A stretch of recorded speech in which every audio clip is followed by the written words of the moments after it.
এয়া আকাশবাণী গুৱাহাটী সন্ধিয়াৰ আঞ্চলিক বাতৰি পঢ়িছো অৰুণিমা গোস্বামীয়ে আৰু মোৰ সৈতে আছে কুমাৰ ডেভিড দাস। এতিয়া প্ৰধান বাতৰিসমূহ হ'ল দেশত কোভিড প্ৰতিষেধক প্ৰদানৰ হাৰ 100%ত উপনীত হোৱাৰ বাবে হৰ ঘৰ টিকা আৰু ঘৰ ঘৰ টিকা মন্ত্ৰৰে আগবাঢ়িছে বুলি প্ৰধানমন্ত্ৰী নৰেন্দ্ৰ মোদীৰ প্ৰকাশ। কোভিডৰ প্ৰাদুৰ্ভাৱৰ সময়ছোৱাত উত্তৰ পূৰ্বাঞ্চললৈ বিমানৰ চলাচল 85% বৃদ্ধি পাইছে বুলি ভাৰতীয় বিমান বন্দৰ প্ৰাধিকৰণৰ সূত্ৰত প্ৰকাশ। কাইলৈ পোহৰৰ উৎসৱ দীপাৱলী আৰু কালী পূজা পালনৰ বাবে ৰাজ্যবাসী সাজু, ৰাজ্যপাল আৰু মুখ্যমন্ত্ৰীৰ শুভেচ্ছা। ৰাজ্যৰ প্ৰাক্তন মন্ত্ৰী জ্যেষ্ঠ অধিবক্তা আব্দুল মুহিব মজুমদাৰৰ দেহাৱসান আৰু টি-20 বিশ্বকাপ ক্ৰিকেট প্ৰতিযোগিতাৰ এখন খেল নিউজিলেণ্ড আৰু স্কটলেণ্ডৰ মাজত অব্যাহত, আনখন খেলত ভাৰত আফগানিস্তানৰ মুখামুখি। ভাৰতে কোভিড-19 প্ৰতিষেধকৰ 100 কোটিতকৈ অধিক পালি প্ৰদানেৰে ইতিহাস ৰচাৰ বাবে আকাশবাণীয়ে দেশৰ চিকিৎসক, নাৰ্ছ আৰু আগশাৰীৰ কৰ্মীসকলৰ লগতে প্ৰতিষেধক গ্ৰহণ কৰি এই লক্ষ্যত উপনীত হোৱাটো সম্ভৱ কৰি তোলা জনসাধাৰণলৈ অভিবাদন জনাইছে। একে সময়তে আমি শ্ৰোতাসকলক কোভিড-19 বিৰোধী যুঁজখন এতিয়াও সমাপ্ত হোৱা নাই বুলি সকীয়াই দিব খুজিছো। সমূহ শ্ৰোতাকে আমি দুয়োপালি প্ৰতিষেধক গ্ৰহণ কৰাৰ লগতে আনকো এই ক্ষেত্ৰত সহায় কৰিবলৈ আহ্বান জনাইছো। উৎসৱৰ এই সময়ছোৱাত সকলোকে 3টা সহজ কোভিড বিধি মানি নিজক সুৰক্ষিত কৰি ৰাখিবলৈও আমি আহ্বান জনাইছো। মাস্ক পৰিধান কৰক, 2 গজ দূৰত্ব বৰ্তাই ৰাখক আৰু হাত আৰু মুখৰ পৰিষ্কাৰ পৰিচ্ছন্নতাত গুৰুত্ব দিয়ক। কোভিড সংক্ৰান্তীয় যিকোনো তথ্য আৰু পৰামৰ্শৰ বাবে আপোনালোকে ৰাষ্ট্ৰীয় হেল্পলাইন নম্বৰ 0112397846 অথবা 1075 আৰু ৰাজ্যিক হেল্পলাইন নম্বৰ 104ত ফোন কৰিব পাৰিব। প্ৰথমে আকাশবাণী গুৱাহাটীৰ আঞ্চলিক বাতৰি বিভাগে আজাদী কা অমৃত মহোৎসৱ উপলক্ষে আয়োজন কৰা বছৰজোৰা কুইজ প্ৰতিযোগিতাৰ আজিৰ প্ৰশ্নটো শ্ৰোতাসকললৈ আগবঢ়াইছো। প্ৰশ্নটো হ'ল ইণ্ডিয়া ডিভাইডেড নামৰ গ্ৰন্থখনিৰ ৰচক কোন? প্ৰশ্নটো পুনৰ কৈছো, ইণ্ডিয়া ডিভাইডেড নামৰ গ্ৰন্থখনিৰ ৰচক কোন? শ্ৰোতাসকলে আজি নিশা 8 বজাৰ পূৰ্বে SMS বা হোৱাটছআপ যোগে উত্তৰটো 971668096 নম্বৰলৈ পঠিয়াব পাৰিব। শুদ্ধ উত্তৰ আৰু বিজয়ী প্ৰতিযোগীৰ নাম কাইলৈ পুৱাৰ আঞ্চলিক বাতৰিত প্ৰচাৰ কৰা হ'ব। উল্লেখযোগ্য যে প্ৰতি বুধবাৰে 6:45 আঞ্চলিক বাতৰিত শ্ৰোতাসকলক এটাকৈ প্ৰশ্ন সোধা হ'ব। এতিয়া শুনক বিতং বাতৰি। দেশত কোভিড প্ৰতিষেধক প্ৰদানৰ হাৰ 100%ৰ লক্ষ্যত উপনীত হোৱাৰ বাবে হৰ ঘৰ টিকা আৰু ঘৰ ঘৰ টিকা মন্ত্ৰৰে আগবাঢ়িছে বুলি প্ৰধানমন্ত্ৰী নৰেন্দ্ৰ মোদীয়ে প্ৰকাশ কৰিছে। আজি কোভিড প্ৰতিষেধক প্ৰদানৰ হাৰ কম হৈ থকা দেশৰ বিভিন্ন জিলাৰ মুৰব্বীসকলৰ সৈতে ভিডিঅ' কনফাৰেন্সিং ব্যৱস্থাৰ জৰিয়তে এখন পৰ্যালোচনা বৈঠকত অংশগ্ৰহণ কৰি প্ৰধানমন্ত্ৰীয়ে এইদৰে কয়। তেওঁ কয় যে যিবোৰ জিলাত প্ৰতিষেধক প্ৰদানৰ হাৰ 50%তকৈ কম আৰু দ্বিতীয় পালি প্ৰতিষেধক প্ৰদানৰ হাৰ তাতোকৈ কম, সেই জিলাবোৰৰ বিশেষ সজাগতা কাৰ্যসূচী গ্ৰহণ কৰা প্ৰয়োজন। এই ক্ষেত্ৰত তেনে জিলাসমূহত ধৰ্মীয় নেতাসকলৰ সৈতে লগ লাগি সজাগতা কাৰ্যসূচী গ্ৰহণ কৰাৰ বাবে আহ্বান জনাই তেওঁ কয় যে ৰাজ্য চৰকাৰ আৰু জিলা প্ৰশাসনসমূহে ইয়াৰ জৰিয়তে কোভিড প্ৰতিষেধক গ্ৰহণ সম্পৰ্কে সজাগতাৰ লগতে উৰা বাতৰিৰ বিৰুদ্ধে যুঁজ কৰাত অগ্ৰাধিকাৰ দিব লাগিব। উল্লেখযোগ্য যে প্ৰধানমন্ত্ৰীগৰাকীয়ে আজি প্ৰতিষেধক প্ৰদানৰ হাৰ কম হৈ থকা এনে 40খন জিলা দণ্ডাধীশসকলৰ সৈতে আলোচনাত মিলিত হয়। ইয়াৰ ভিতৰত ৰাজ্যৰ দক্ষিণ শালমাৰা মানকাছৰ জিলাৰ লগতে মেঘালয়, নাগালেণ্ড, মণিপুৰ, অৰুণাচল প্ৰদেশ, ঝাৰখণ্ড আৰু মহাৰাষ্ট্ৰকে ধৰি আন বিভিন্ন ৰাজ্যৰ কেইবাখনো জিলা আছে। কোভিডৰ প্ৰাদুৰ্ভাৱৰ সময়ছোৱাত উত্তৰ পূৰ্বাঞ্চললৈ বিমানৰ চলাচল উল্লেখনীয়ভাৱে বৃদ্ধি পাইছে। কোভিডৰ পূৰ্বৰ সময়ছোৱাতকৈ প্ৰাদুৰ্ভাৱৰ সময়ছোৱাত অঞ্চলটোত বিমান চলাচল 85% বৃদ্ধি পাইছে বুলি বিমান বন্দৰ প্ৰাধিকৰণৰ সূত্ৰত প্ৰকাশ পাইছে। যোৱা 4টা মাহৰ ভিতৰত যোৱা মাহত বছৰটোৰ ভিতৰতে সৰ্বাধিক 7 লাখৰো অধিক যাত্ৰীয়ে বিমানেৰে উত্তৰ পূৰ্বাঞ্চল অভিমুখে বা অঞ্চলটোৰ পৰা যাত্ৰা কৰিছে। যোৱা মাহত অঞ্চলটোলৈ 6382 বাৰ বিমানৰ উৰণ অৱতৰণ হয় বুলি এটা চৰকাৰী বিবৃতিত প্ৰকাশ পাইছে। এই বছৰৰ জুলাইত এই সংখ্যা আছিল 4608। আনহাতে জুলাই মাহতো প্ৰায় 3 লাখ যাত্ৰীয়ে অঞ্চলটোত বিমান যাত্ৰা কৰিছিল। যোৱা বছৰৰ ফেব্ৰুৱাৰীত 7 লাখৰো অধিক বাৰ বিমানৰ উৰণ অৱতৰণ অঞ্চলটোত সম্পন্ন হৈছিল।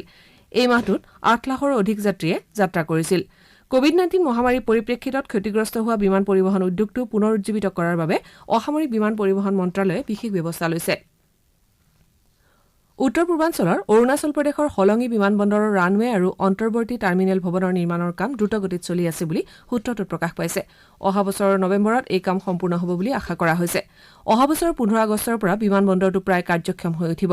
একেদৰে গুৱাহাটী বিমান বন্দৰৰ নতুন সংহত টাৰ্মিনেল ভৱনৰ নিৰ্মাণৰ কাম 40%ৰো অধিক সম্পূৰ্ণ হৈছে। 2023 চনৰ মাৰ্চৰ ভিতৰত ইয়াৰ নিৰ্মাণ সম্পূৰ্ণ হৈ উঠিব। একেদৰে ত্ৰিপুৰাৰ আগৰতলা বিমান বন্দৰটো এনেধৰণৰ ভৱনৰ নিৰ্মাণ চলি আছে আৰু এই বছৰৰ ডিচেম্বৰৰ ভিতৰত কাম প্ৰায় সম্পূৰ্ণ হ'ব বুলি জানিব পৰা গৈছে।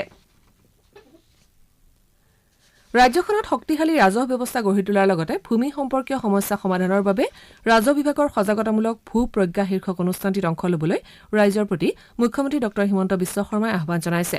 মুখ্যমন্ত্ৰীয়ে কয় যে এই অনুষ্ঠানৰ জৰিয়তে ভূমি সম্পৰ্কীয় নীতি সংক্ৰান্তত ৰাইজক অৱগত কৰাৰ উপৰি ৰাজহ বিভাগৰ কাৰ্যসূচী সম্পৰ্কেও বিভিন্ন দিশ অৱলোকন কৰা হয়। এই ক্ষেত্ৰত প্ৰয়োজনীয় তথ্য লাভত সহায়ক জনসাধাৰণে মধ্যভোগী নোহোৱাকৈ ভূমি সম্পৰ্কীয় সমস্যা সমাধান কৰিব পাৰিব। ৰাজ্য চৰকাৰৰ মিছন বসুন্ধৰাৰ অধীনত ভূমি সংক্ৰান্তীয় সমস্যা সমাধানৰ বাবে বিশেষ ব্যৱস্থা লোৱা হৈছে বুলিও মুখ্যমন্ত্ৰীয়ে কয়। এই অভিযানৰ অধীনত ভূমি নথি শুদ্ধিকৰণ আৰু উন্নীতকৰণৰ দিহা কৰা হৈছে বুলিও মুখ্যমন্ত্ৰী ডঃ শৰ্মাই জানিবলৈ দিয়ে। জনসাধাৰণক উদ্দেশ্যি দিয়া এটা বাৰ্তাত মুখ্যমন্ত্ৰীয়ে মধ্যভোগীৰ বিলোপ সাধন কৰি ৰাইজক ভূমিৰ অধিকাৰ ভোগ কৰিবলৈ আহ্বান জনাইছে। ৰাজ্যখনৰ জনসাধাৰণক ভূমি সম্পৰ্কীয় বিভিন্ন নীতি নিয়ম আৰু লগতে অসম চৰকাৰৰ ৰাজহ বিভাগৰ কাৰ্যসূচীসমূহ অৱগত কৰাৰ উদ্দেশ্যে ভূ প্ৰজ্ঞা এই কাৰ্যসূচীখন আৰম্ভ কৰা হৈছে। ভূ প্ৰজ্ঞা কাৰ্যসূচীখনৰ জৰিয়তে ভূ সম্পৰ্কীয় আইন কানুন, নীতি নিৰ্দেশনা তথা বিভিন্ন তথ্য জনসাধাৰণক অৱগত কৰাৰ এক বিনম্ৰ প্ৰয়াস চলোৱা হৈছে। অসম চৰকাৰে মিছন বসুন্ধৰা নামৰ এক অভিলাষী কাৰ্যসূচীৰ জৰিয়তে নাগৰিকসকলৰ নিজৰ নিজৰ ভূমিৰ নথি শুদ্ধিকৰণ তথা উন্নীতকৰণৰ পদক্ষেপ লৈছে। এই দুইটা কাৰ্যসূচীয়ে জনসাধাৰণক ভূমি সম্পৰ্কীয় জ্ঞান আহৰণেৰে সমস্যাসমূহ সমাধানৰ দিশত বিশেষভাৱে সহায় কৰিব। ভূ প্ৰজ্ঞা ফোন ইন কাৰ্যসূচীৰ জৰিয়তে ভূমি সম্পৰ্কীয় বিভিন্ন সমস্যা সমাধান দিয়াৰ ব্যৱস্থা কৰা হৈছে। এই দুইটা কাৰ্যসূচীৰ জৰিয়তে জনসাধাৰণ বিশেষভাৱে উপকৃত হ'ব আৰু নাগৰিকৰ ভূমি সম্পৰ্কীয় জ্ঞান বৃদ্ধিৰে মধ্যভোগী দালাল শ্ৰেণীৰ বিলোপ সাধন হ'ব। আহক আমি সকলোৱে এই কাৰ্যসূচীৰ অংশীদাৰ হৈ ভূমি সম্পৰ্কীয় সকলো জ্ঞান আহৰণ কৰোঁ।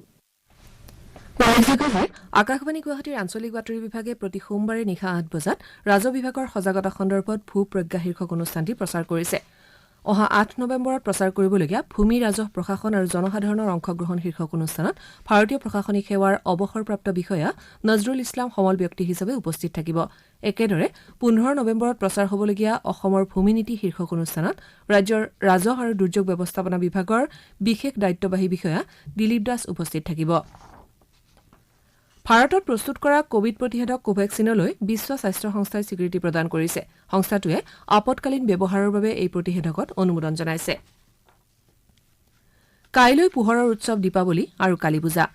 আলোকৰ এই উৎসৱ পালনৰ বাবে সমগ্ৰ দেশৰ লগতে ৰাজ্যবাসী সাজু হৈ উঠিছে। গুৱাহাটী মহানগৰীকে ধৰি ৰাজ্যখনৰ বিভিন্ন প্ৰান্তত ইতিমধ্যে বাসস্থান আৰু বিভিন্ন অনুষ্ঠান প্ৰতিষ্ঠান আলোকেৰে সজ্জিত কৰা পৰিলক্ষিত হৈছে।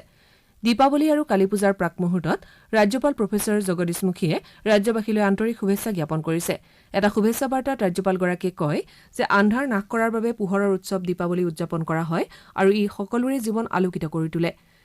এনে এটা পবিত্ৰ ক্ষণত ৰাজ্যপাল প্ৰফেচৰ জগদীশ মুখীয়ে সাৰ্বজনীন ভাতৃত্ববোধ আৰু সম্প্ৰীতিৰ সহাৱস্থানৰ মাজেৰে দীপাৱলী পালনৰ বাবে আহ্বান জনায়। তেওঁ লগতে উৎসৱ পালনৰ বাবে অধিক সংখ্যক লোক একত্ৰিত নহবলৈ আৰু কোভিড বিধি মানি চলিবলৈও আহ্বান জনাইছে। আলোকৰ উৎসৱ দীপাৱলী উপলক্ষে মুখ্যমন্ত্ৰী ডঃ হিমন্ত বিশ্ব শৰ্মায়ো ৰাজ্যবাসীলৈ আন্তৰিক শুভেচ্ছা জ্ঞাপন কৰিছে। এটা বিবৃতিৰ জৰিয়তে ডঃ শৰ্মাই কয় যে পোহৰৰ উৎসৱ দীপাৱলী হৈছে আন্ধাৰ নাশ কৰি আলোকৰ জয়যাত্ৰাৰ এটা পবিত্ৰ উৎসৱ। ভাৰতীয় সভ্যতা, সংস্কৃতি, বিশ্বাস আৰু পৰম্পৰাৰ সৈতে সম্পৃক্ত এই উৎসৱে অশান্তি আঁতৰাই সকলোকে এখন সুন্দৰ সমাজ নিৰ্মাণৰ দিশত সংকল্পবদ্ধ হ'বলৈ প্ৰেৰণা যোগায়। মুখ্যমন্ত্ৰীয়ে কয় যে এই উৎসৱ হ'ল এন্ধাৰৰ বিপৰীতে পোহৰ, অজ্ঞানতাৰ বিপৰীতে জ্ঞান আৰু প্ৰজ্ঞা, অন্যায়ৰ বিৰুদ্ধে ন্যায়, নেতিবাচকতাৰ বিপৰীতে ইতিবাচক তথা নিৰাশাৰ বিপৰীতে আশাৰ বিজয়ৰ উৎসৱ। মুখ্যমন্ত্ৰীয়ে দীপাৱলীৰ এই শুভক্ষণত অপশক্তিৰ বিৰুদ্ধে মাৰ বান্ধি থিয় হৈ সমাজখনক অধিক স্পন্দনশীল আৰু গতিশীল কৰি তোলাৰ সংকল্প ল'বলৈ ৰাজ্যখনৰ সকলো শ্ৰেণীৰ জনসাধাৰণলৈ আহ্বান জনায়। শ্ৰোতাসকলে সন্ধিয়াৰ আঞ্চলিক বাতৰি শুনিছে আকাশবাণী গুৱাহাটী কেন্দ্ৰৰ পৰা। আপোনালোকে এই বাতৰি আমাৰ YouTube channel air news Guwahati অথবা নিউজ অন এয়াৰ এপযোগে শুনিব পাৰিব। পৰৱৰ্তী বাতৰি শুনক কুমাৰ ডেভিড দাসৰ পৰা। দীপাৱলী আৰু কালী পূজা উপলক্ষে ৰাজ্যৰ বিভিন্ন প্ৰান্তত স্থানীয় জিলা প্ৰশাসনে কেতবোৰ নীতি নিৰ্দেশনা জাৰি কৰিছে। দৰং জিলা প্ৰশাসনে ৰাজ্যক কোভিড প্ৰটকল মানি উৎসৱ উদযাপন কৰিবলৈ আহ্বান জনোৱাৰ লগতে উচ্চ প্ৰাবল্যৰ ফটকা ফুটোৱা তথা ক্ৰয় বিক্ৰয় আৰু ৰাজহুৱা স্থানত উচ্চ শব্দৰে মাইক ব্যৱহাৰ কৰাত নিষেধাজ্ঞা আৰোপ কৰিছে। তদুপৰি প্ৰদূষণ নিয়ন্ত্ৰণ বৰ্ডৰ নিৰ্দেশ অনুসৰি দীপাৱলীত নিশা 8 বজাৰ পৰা 10 বজালৈ আৰু ছট পূজাত সন্ধিয়া 6 বজাৰ পৰা নিশা 8 বজালৈ সেউজ আতচবাজি জ্বলোৱাৰ অনুমতি দিয়া হৈছে। ইতিমধ্যে দৰং জিলা উপায়ুক্তই এক আদেশযোগে দীপাৱলী উপলক্ষে অহা 5 নৱেম্বৰত সমগ্ৰ দৰং জিলাত স্থানীয় বন্ধ ঘোষণা কৰিছে। ইপিনে নলবাৰী জিলাতো দীপাৱলী আৰু কালী পূজা উপলক্ষে 5 নৱেম্বৰৰ দিনটো স্থানীয় বন্ধৰ দিন ঘোষণা কৰা হৈছে আৰু জিলা উপায়ুক্ত গীতিমণি ফুকনে ৰাজ্যক কোভিড সম্পৰ্কীয় নীতি নিৰ্দেশনাসমূহ মানি চলিবলৈ আহ্বান জনাইছে। কাইলৈ পোহৰৰ উৎসৱ দীপাৱলী উদযাপন কৰিবলৈ গোৱালপাৰাবাসীও সাজু হৈছে। গোৱালপাৰাৰ শোলমাৰীত থকা ঐতিহাসিক শ্ৰী শ্ৰী মা শ্যামাকালী মন্দিৰত কাইলৈৰ পৰা 3 দিনীয়াকৈ অনুষ্ঠিত হ'বলগীয়া কালী পূজাৰ বাবে সকলো যাৱতীয় প্ৰস্তুতি সম্পূৰ্ণ কৰি তোলা হৈছে। কোভিডসৃষ্ট পৰিৱেশৰ বাবে বিগত সময়ছোৱাত মন্দাৱস্থা চলি থকা ব্যৱসায় এইবাৰ কিছু উন্নত হোৱাৰ আশা কৰিছে মৃৎশিল্পীসকলে। কোকৰাঝাৰ জিলাত ব্যৱসায়ীসকলে প্ৰতি ডজনত 20ৰ পৰা 50 টকা মূল্যৰ মাটিৰ চাকি বজাৰত বিক্ৰীৰ বাবে মজুত কৰিছে যদিও চীনত নিৰ্মিত সামগ্ৰীসমূহৰ বাবে ব্যৱসায়ত প্ৰভাৱ পৰা বুলি মৃৎশিল্পীসকলে অভিযোগ কৰিছে। ইপিনে নগাঁও জিলাত সেউজ দীপাৱলী উদযাপনৰ আহ্বান জনাই পাণথতৰ সংৰক্ষণী অসম নামৰ প্ৰকৃতিপ্ৰেমী সংগঠনটোৱে আজি এক সজাগতামূলক কাৰ্যসূচী ৰূপায়ণ কৰে। জিলাখনৰ ইলোৰা বিজ্ঞান মঞ্চ, সদৌ নগাঁও জিলা ছাত্ৰ সন্থাকে আদি কৰি আন কেইবাটাও সংগঠনেও দীপাৱলীৰ আতচবাজি ব্যৱহাৰ কৰা বেৰিয়াম নাইট্ৰেট, এলুমিনিয়াম, ছালফাৰ আদি বিষাক্ত দ্ৰব্যই সৃষ্টি কৰিব পৰা ৰোগসমূহৰ পৰা হাত সাৰিবলৈ ফটকা, আতচবাজি জ্বলোৱাৰ পৰা বিৰত থাকিবলৈ সকলোকে আহ্বান জনাইছে।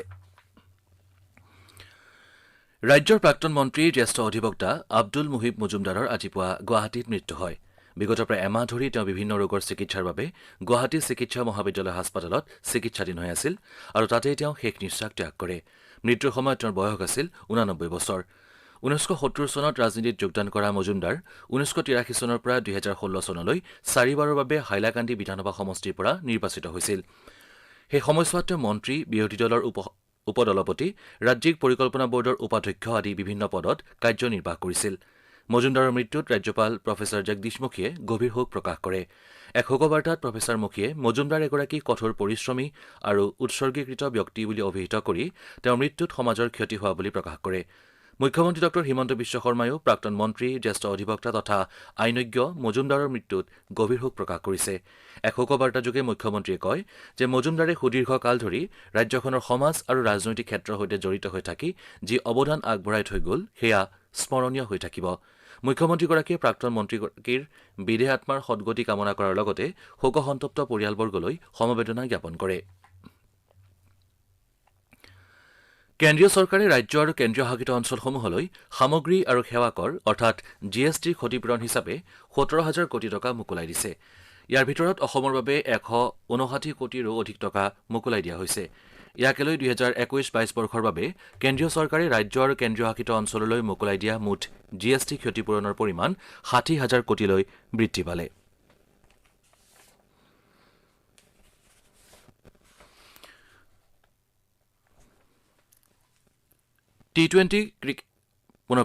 T20 বিশ্বকাপ ক্ৰিকেট প্ৰতিযোগিতাৰ আজি ডুবাইত অনুষ্ঠিত হৈ থকা এখন খেলত নিউজিলেণ্ডে জয়ৰ বাবে স্কটলেণ্ডৰ সন্মুখত 173 ৰানৰ লক্ষ্য বান্ধি দিছে।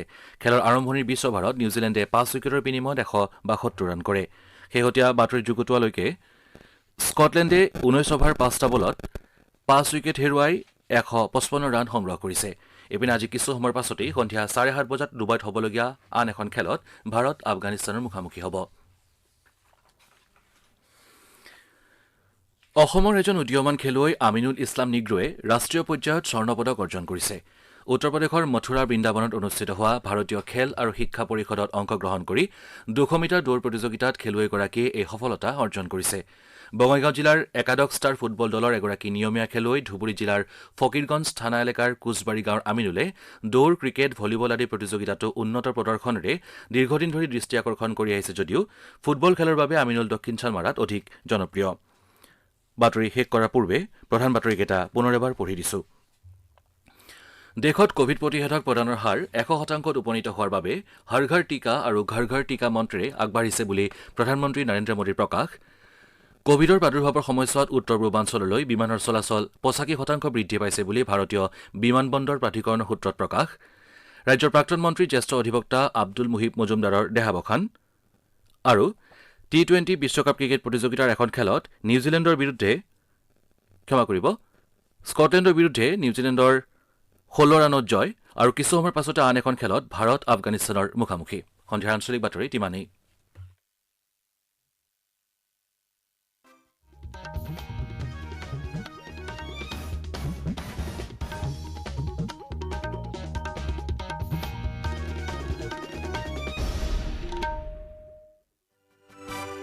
নমস্কাৰ। জিলাৰ ৰেহৰূপত